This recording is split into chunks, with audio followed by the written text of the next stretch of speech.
குரு பாரம்பரிய இயற்கை கிராமம், குரு ஆர்கானிக் ட்ரெடிஷ்னல் வில்லேஜ். அதாவது பாரம்பரிய முறையிலே இயற்கை விவசாயத்திலே பாரம்பரிய அரிசி வகைகள் விளைவிக்கப்பட்டு அப்படிப்பட்ட அரிசி வகைகள், நவதானியங்கள், சிறுதானியங்கள் போன்றவற்றை விற்பனை செய்கின்ற கடை குரு ஆர்கானிக். எங்களுடைய கடையிலே இயற்கை முறையிலே விளைவிக்கப்பட்ட அரிசி வகைகளை நாங்கள் விற்பனை செய்கிறோம். எங்கள் கடைக்கு வருகின்ற வாடிக்கையாளர்கள் எல்லாம் எங்களிடத்தில் ஒரு கேள்வியை வைக்கின்றார்கள். சுகரை குறைக்கிறதுக்கான அரிசி இருக்கான்னு கேட்குறாங்க. அப்படியே சில அரிசிகள்லாம் இருக்குது, சுகரை குறைக்கிற அரிசிகள். இருந்தாலும் நாம் இப்போ அப்படி அதுக்குன்னு தனித்தனிப்பட்ட அரிசிகள்லாம் சாப்பிடாமல் அப்படிப்பட்ட சுகர், கேன்சர் போன்ற நோய்கள்லாம் வராமல் உணவு முறையை எப்படி உட்கொள்வது, எப்படிப்பட்ட பொருட்களை சாப்பிடுவது என்பதுதான் உங்களிடத்தில் நான் கூற இருக்கின்றேன். இப்போ பார்த்தீங்கன்னா இது ஜீரக சம்பாவில் பச்சை அரிசி கைக்குத்தல், அதாவது உரித்தது கைக்குத்தல் அரிசி. அப்படியே பார்த்தீங்கன்னா இது ஜீரக சம்பாவில் பார்த்தீங்கன்னா புழுங்கலில் கைக்குத்தல் உரிக்கப்பட்ட அரிசி. அதேமாதிரி பார்த்தீங்கன்னா இது ஜீரக சம்பாலே செமி பாலிஷ், அதாவது பார்த்தீங்கன்னா ஒரு 50% பாலிஷ் செய்யப்பட்ட அரிசி. இது பார்த்தீங்கன்னா தூய மல்லியில் அதேமாரி ஒரு செமி பாலிஷ், ஒரு 25% பாலிஷ் செய்யப்பட்ட அரிசி. இது பார்த்தீங்கன்னா 100% பாலிஷ் செய்யப்பட்ட ஜீரக சம்பா அரிசி, பச்சை அரிசி. இப்போ இந்த அரிசிகளுக்குள்ள வித்தியாசம் நான் உங்களுக்கு என்ன சொல்றேன்னா, இப்போ நீங்கள் பார்த்தீங்கன்னா கடையில் வாங்கி நீங்கள் சாப்பிட்ற அரிசிலாம் பார்த்தீங்கன்னா 4 முறை பாலிஷ் போட்ட அரிசி, அதாவது 4 முறை தீட்டிடுவாங்க அந்த அரிசியில். அதில் பார்த்தீங்கன்னா ஃபைபர் சத்தே இருக்காது, நார் சத்து இருக்காது. ரெண்டாவது அது பார்த்தீங்கன்னா ரசாயன உரங்கள், பூச்சிக்கொல்லிகள்லாம் பயன்படுத்தப்பட்ட விளைவிக்கப்பட்ட அரிசி விவசாய முறையில். அந்த அரிசியில் பார்த்தீங்கன்னா உங்களுக்கு நிறைய நச்சுத்தன்மை இருக்கும். அந்த நச்சுத்தன்மை உங்கள் குடலில் கேன்சர் செல்களை உருவாக்கும், உங்களுடைய உடல் ஆரோக்கியத்தை கேடு விளைவிக்கும். ஆனால் இந்த அரிசிலாம் பார்த்தீங்கன்னா இயற்கை முறையில் விளைவிக்கப்பட்ட அரிசிகள். அது இல்லாமல் ஃபைபர் சத்து ஃபுல்லாக உள்ள அரிசி. இதெல்லாம் நார் சத்து உள்ள தீட்டப்படாத அரிசியெல்லாம் ஃபைபர். ஒரு நெல் எடுத்துக்கிட்டிங்கன்னா நெல்லில் அதனுடைய உமி பகுதி இருக்கும், அதுக்கப்புறம் பார்த்தீங்கன்னா இந்த ஃபைபர் பகுதி இருக்கும், அதுக்கப்புறம் பார்த்தீங்கன்னா அந்த அரிசி உள்ள தீட்டப்பட்ட அரிசி இருக்கும். இப்போ நீங்கள் சாப்பிட்றது அந்த தீட்டப்பட்ட அரிசி சாப்பிட்றதால அதில் எந்த ஒரு சத்து எதுவுமே கிடைக்காது. இந்த அரிசிகள்லாம் பார்த்தீங்கன்னா இது தீட்டப்படாத அரிசி, ஃபைபர் சத்து, நார் சத்து உள்ள அரிசிங்க. இதெல்லாம் பார்த்தீங்கன்னா இந்த அரிசிகளை நீங்கள் சாப்பிடும்போது உங்களுடைய குடலில் ஜீரண சக்தி சீரான முறையில் இருக்கும். ஃபைபர் சத்து உள்ள பொருட்களை சாப்பிடும்போது பார்த்தீங்கன்னா குடலில் உணவுப் பொருட்கள் தங்காது, அதாவது ஜீரண சக்தி நல்லபடியாக ஜீரணமாகும். ஃபைபர் சத்து உங்களுக்கு சுகர் ஏற்படாது, நீரிழிவு முறையை கட்டுப்படுத்தும். ஆனால் நீங்கள் இந்தமாரி தீட்டின அரிசி நீங்கள் உட்கொள்ளும்போது பார்த்தீங்கன்னா அது உங்களுக்கு ஃபைபர் சத்து இருக்காது. அதனால் நீங்கள் இப்படிப்பட்ட அரிசியை உணவு முறையில் அடிக்கடி பயன்படுத்தும் போது உங்களுக்கு சுகரை குறைக்கிறதுக்கான வாய்ப்பு உண்டு. அது எப்படின்னு நான் சொல்கிறேன். இப்போ நீங்கள் இந்த அரிசியில் சமைக்கும் போது பார்த்தீங்கன்னா இது உடனே வெந்துடும், அது இல்லாமல் ரொம்ப சாஃப்டாக இருக்கும். நீங்கள் வாயில் போனோடனே வளன்னு குடலுக்குள்ளே போயிடும். ஆனால் இந்த அரிசியில் சமைக்கும் போது கொஞ்சம் ஹார்டாக இருக்கும், கொஞ்சம் சமைக்கிற நேரம் அதிகப்படியாகும். இதை லைட்டாக அழிய வச்சிங்கன்னா இன்னும் நல்லாயிருக்கும். கொஞ்சம் வரப்பாக இருந்தால் கொஞ்சம் ஹார்டாக இருக்கும், கொஞ்சம் அழிய வச்சிங்கன்னா நல்லா மிருதுவாக இருக்கும். இந்த அரிசியில் லைட்டாக உப்பு போட்டு அழிய வச்சோம்னா நல்லாயிருக்கும். இந்த அரிசியில் நீங்கள் சாதம் சாப்பிடும்போது இது நம்ம வாயில் போட்டு கொஞ்சம் மென்று சாப்பிடலாம், இது மெல்லாமல் சாப்பிடலாம்.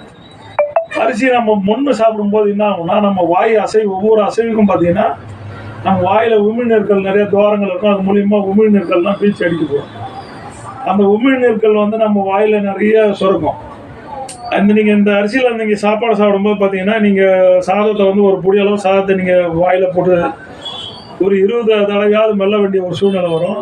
நீங்கள் 20 தடவை மெல்லும்போது நாம் எப்பயுமே சாப்பிடும்போது வாயில் நல்லா மென்று அந்த உணவுப் பொருட்களை கூழாக்கி உள்ள அனுப்பிச்சோம்னா தான் நமக்கு வயிற்றில் சிறுகுடல், நம்மளோட குடலில் உணவுப் பொருட்கள் தங்காது. அப்படி நீங்கள் 20 வாட்டி மெல்லும் போது நிறையா வாயில் உமிழ்நீர் சுரக்கும். அந்த உமிழ்நீர் மூலயமா போய் நம்ம வயிற்றில் கூழாக்கப்பட்ட இந்த உணவு போகும்போது உணவுப் பொருட்கள் தங்காது. நமக்கு மறுநாள் காலையில் பாத்ரூம் போகும்போது இல்லை இரவு நாட்களில் போகும்போது நம்ம வயிற்றில் உணவுப் பொருட்கள் எல்லாமே வெளியேறிடும். அப்படி வயிற்றில் உணவுப் பொருட்கள் தங்காமல் இருந்தால் தான் நம்ம வயிற்றில் எந்த நோயும் வராது. வயிற்றில் உணவுப் பொருட்கள் தங்கும்போது தான் அந்த உணவுப் பொருட்கள் கெட்டு மக்கி அது ஒரு சாக்கடை மாரி உருவாக்கி அதில் கெட்ட நீர் கெட்ட காற்றுலாம் உருவாகிறதால தான் அந்த கெட்ட நீர் சுகராகவும் அந்த கெட்ட காற்றுகள் வாயுகளாகவும் மாறி நம்ம உடம்புல உபாதைகளை கொடுக்குது. இப்போ இந்த ஃபைபர் சத்து உள்ள பொருட்களை நீங்கள் சாப்பிடும்போது உங்களுக்கு அப்படிப்பட்ட சூழ்நிலை உருவாகாது. ரெண்டாவது, நமக்கு செரிமானன்றது வந்து நம்ம வாயில் உருவாகிற அந்த உமிழ்நீர் தான் நமக்கு செரிமானத்தை கொடுக்கணும். இப்போ நிறைய பேர் என்ன பண்ணுவாங்க, நீங்கள் மென்று சாப்பிடாத என்ன பண்ணுவாங்க, அவசர அவசரமாக வாரி கொடுன்னு குடிக்கு அந்த செரிமானத்துக்கு தண்ணி குடிப்போம். அதாவது சித்தர்கள் உணவு முறையில் சொல்லுவாங்க, சாப்பிட்றதுக்கு 1 மணி நேரம் முன்னாடியும் சாப்பிட்டதுக்கு 1 மணி நேரம் பின்னாடியும் தண்ணியே குடிக்கக்கூடாது. நம்ம வயிற்றில் இருக்கிற குடல் வந்து அக்னிக்கு கொண்ட மாதிரி நல்லா இருக்கணும். அப்போ தான் நம்ம சாப்பிட்ற பொருட்கள் வந்து நல்லா ஜீரணமாகி அது ரத்தத்துக்கு போக வேண்டியது ரத்தத்துக்கு, கொழுப்புக்கு போக வேண்டியது கொழுத்துக்கு, சிறுநீரத்துக்கு போக வேண்டிய சிறுநீரகமாகவும் மலத்துக்கு போக வேண்டியது மலமாகவும் பிரிந்து அது அந்த கரெக்டான முறையில் பிரிந்து எல்லாம் வெளியேறும்போது நமக்கு எந்த நோய் வராதுங்க. அப்போ நம்ம குடலில் சாப்பிட்டோன்னே நீங்கள் தண்ணி குடிக்கும்போது அந்த உணவுப் பொருட்கள் அப்படியே உள்ளே நொதிச்சு செரிமானம் ஆகாமல் அது கெட்ட ஒரு சாக்கடை போல் உருவாகி அது தப்பான சில கிருமிகள்லாம் உருவாக்கி நம்ம குடலில் இருக்கிற ஆரோக்கியத்தை கெடுக்குது. இந்த அரிசி நீங்கள் பயன்படுத்தும் போது உங்களுக்கு பார்த்தா நீங்கள் நல்லா மென்று சாப்பிடும்போது உங்களுக்கு உமிழ் சுரந்து சுகர் ஏற்படாத ஒன்றும் ஒரு வழியில் தடுக்குது. ரெண்டாவது, இப்படிப்பட்ட அரிசியில் வந்து பழைய சாதமே சாப்பிடலாம். அதெல்லாம் என்ன சொல்லுவாங்க, பழைய சோறு சாப்பிட்டா சுகர் வரும், பழைய சோறு சாப்பிடக்கூடாதுன்னுவாங்க. நீங்கள் கடையில் வாங்குற அரிசியிலுடைய பழைய சோறை சாப்பிட்டீங்கன்னா நிச்சயமாக சுகர் வரும். ஏன்னா தீட்டப்படாத அரிசி, தீட்டப்பட்ட அரிசி. அது நீங்கள் கடையில் வாங்குற அரிசி 4 முறை தீட்டின அரிசி. அந்த அரிசியில் சமைக்கும்போது அந்த சாப்பாடு பார்த்தீங்கன்னா இரவு நேரத்துக்கு போகிறதுக்குள்ளே கெட்டு போயிடும். கெட்டு போனால் அந்த உணவில் நீங்கள் தண்ணி ஊற்றி வைக்கும்போது அதில் நல்லா கெட்ட பாக்டீரியாக்கெல்லாம் உருவாக்கி அது அந்த பழைய நீங்கள் காலைல சாப்பிடும்போது உங்களுக்கு அது வாயுவாகவும் சுகராகவும் உருவாகும். ஆனால் நான் சொல்கிற இந்த அரிசியில் நீங்கள் சமைச்சிங்கன்னா மதியானம் சமைச்சா கூட அது இரவு நேரங்களுக்குள்ளே இந்த சாதம் கெட்டு போகாது. இல்லைன்னா இரவு நேரத்தில் கூட இந்த சாதத்தை நீங்கள் சமைச்சு இந்த சாதத்துலேருந்து சோறு வடிக்கும்போது அந்த தண்ணியை, சோறு வடித்த தண்ணியை வந்து கீழே ஊற்றாமல் அந்த தண்ணியை அப்படியே வச்சுருந்து பழையதுக்கு தண்ணி ஊற்றும் போது இந்த சாதத்தை ஆற வச்சு தண்ணி ஊற்றும் போது ஒரு 2 லிட்டர் தண்ணி நீங்கள் ஊற்றுறீங்கன்னா 1 லிட்டர் சோறு வடித்த தண்ணியும் 1 லிட்டர் பச்சை தண்ணியும் ஊற்றி அதை நீங்கள் நைட்டு பூரா வச்சுருந்தீங்கன்னா இந்த சோறு வடித்த கஞ்சியிலேருந்து ஒரு நல்ல நுண்ணுயிரெலாம் உருவாகும். அப்படி உருவாக்கப்படுகின்ற அந்த நல்ல நுண்ணுயிர் வந்து உங்கள் குடலில் இருக்கிற கேன்சர் செல்கள்லாம் அழிக்குது, குடல் செரிமானத்தை சீராக்குது, உடலை வலுவூட்டுவதாக அமெரிக்காவிலையும் நம்மளுடைய சென்னையில் இருக்கிற ஸ்டான்லி மருத்துவமனையில் ஆராய்ச்சி செய்து கண்டுபிடித்திருக்கின்றார்கள். இப்போது கேன்சருக்கான மருந்து பழையதிலே இருக்குதுன்னு, அந்த நுண்ணுயிர் பழையதிலே உருவாகுது. இப்படிப்பட்ட பாரம்பரிய முறையிலே இயற்கை முறையிலே விளைவிக்கப்பட்ட தீட்டப்படாத அரிசியின் மூலம் நீங்கள் பழைது சாப்பிடும்போது உங்களுக்கு உடம்புல இருக்கிற சுகரும் குறையுது. நீங்கள் ருசியான முறையில் பழைது சாப்பிட்லாம். இப்படிப்பட்ட உணவு முறைகளை உண்ணும்போது இதை நீங்கள் மதியான சாப்பாடு கூட நீங்கள் எந்தமாரி பொருட்களை சாப்பிடும்போது இந்த அரிசியில் நீங்கள் சாப்பிடும்போது ஃபைபர் சத்து அதிகமாக இருக்கிற காரணத்தால் உங்களுக்கு சுகரே ஏற்படாது. சுகர் இல்லாதவங்களுக்கு சுகரே வராது. சுகர் இருக்கிறவங்களே அந்த சுகருடைய தன்மையை கொஞ்சம் கொஞ்சமாக படிப்படியாக இதை குறைக்கக்கூடிய அரிசி தான் இந்த அரிசி. இப்படிப்பட்ட அரிசிகளை இப்போ இந்த இயற்கை விவசாய முறையிலே நிறைய பேர் இயற்கை விவசாயம் செய்கிறார்கள். இந்த அரிசிகளை நிறைய பேர் உருவாக்குகிறார்கள். நிறைய பேர் இந்த மிஷின் இதுக்காக உரிக்கின்ற மிஷின்லாம் நிறைய பேர் வச்சுருக்கிறாங்க. இதை நிறைய பேர் வியாபாரம் செய்கின்றார்கள். இப்படி இந்த பாரம்பரிய இயற்கை விவசாய முறையில் விளைவிக்கப்பட்ட அரிசிகளை விளைவிப்பவரும் சரி, இதை விற்பனை செய்பவர்களும் சரி, இதை உருவாக்குவர்களும் சரி, எல்லாமே நல்ல எண்ணங்கள் குணமுடையவர்களாக தான் இருப்பார்கள். இந்த செயல்கள் உங்களுக்கு சேவை செய்கின்ற எண்ணத்தோடு நடைபெறுகின்ற செயல் தான் இது.